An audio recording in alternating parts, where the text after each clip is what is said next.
This is Robert Austin. Robert Austin is a physicist. He works as an adjunct here at St. Petersburg College at the Clearwater campus, and he works for a company called Constellation. And Robert, you were going to tell me a little bit about Constellation and what you do there and what the company does.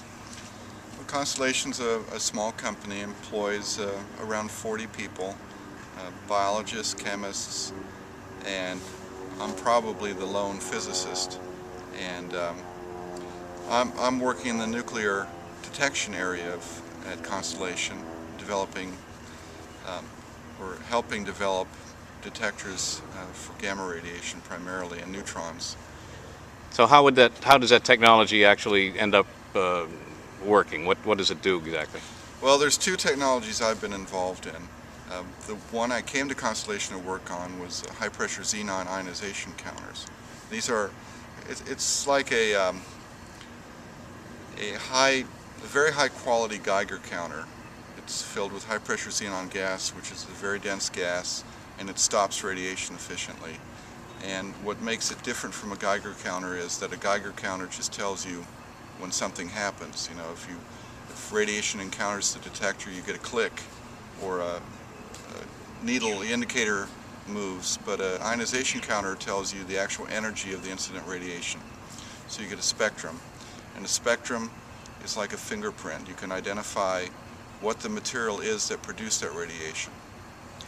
And this is important in medical imaging and in defense, because specifically in defense they're looking for things coming across our borders, and a lot of these things are innocuous. Could be pottery or bananas. All these things are radioactive actually. It could be the driver of the truck could have had a stress test at the hospital. These things you can pick up with a typical radiation detector, but you don't know what it is. You only know there's radiation. That means you stop the truck, make the person get off the vehicle, do a search. It stops traffic, it slows everything down. If you can actually identify what it is, and in most cases it's something innocent, then you just say, go on. You know, there's some radiation there, but we know what it is and it's not dangerous. Is this a technology that's already in use in some fashion, or is this something kind of newer than that? It's not really, for Homeland Security it's not widely used. It's been looked into and it's been very difficult to get it accepted. This technology is used in mostly for the xenon specifically, mostly in basic science research, astrophysics. There's experiments, deep underground experiments looking for dark matter in the universe. These employ similar kinds of detectors. Now this is, I don't know whether we actually said this, but this sounds like it's defense-related work or Homeland Security-related work. Most of our funding is through the DTRA, the Defense Threat Reduction Agency. Uh-huh. And we're developing detectors. I mean, I'm working on nuclear detectors, but there's also other people at Constellation working on biological and chemical detectors to be flown on unmanned aerial vehicles, UAVs. Now, is this anything at all, does this look anything at all like what you thought you'd be doing when you were a young person and thinking about physics as a career? Only remotely, yeah.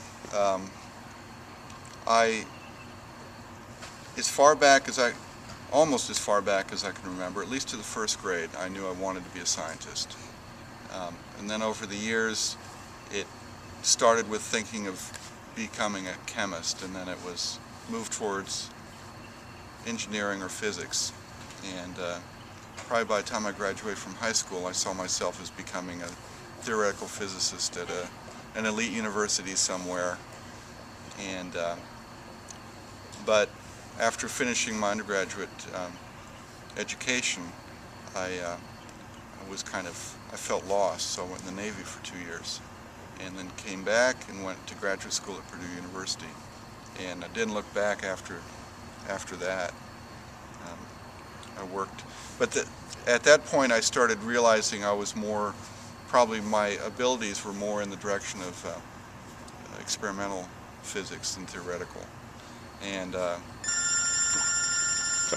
I got to work on an experiment very close to my initial interest in cosmic ray physics, and it had the advantage of being located on Mount Haleakala in Maui, so I got to travel to Maui and work on top of a mountain and detect cosmic rays and think about black holes and neutron stars. Those were the things I always wanted to do, and that's what I did my thesis work on.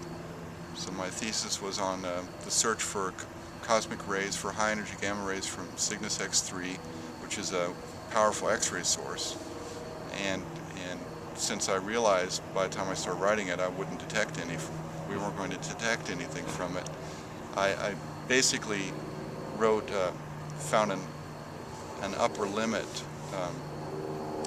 to the flux, and because we didn't detect it. And I kind of wrote on two subjects on primordial black holes too. There's the idea that after the Big Bang, because of the high densities, matter was compressed.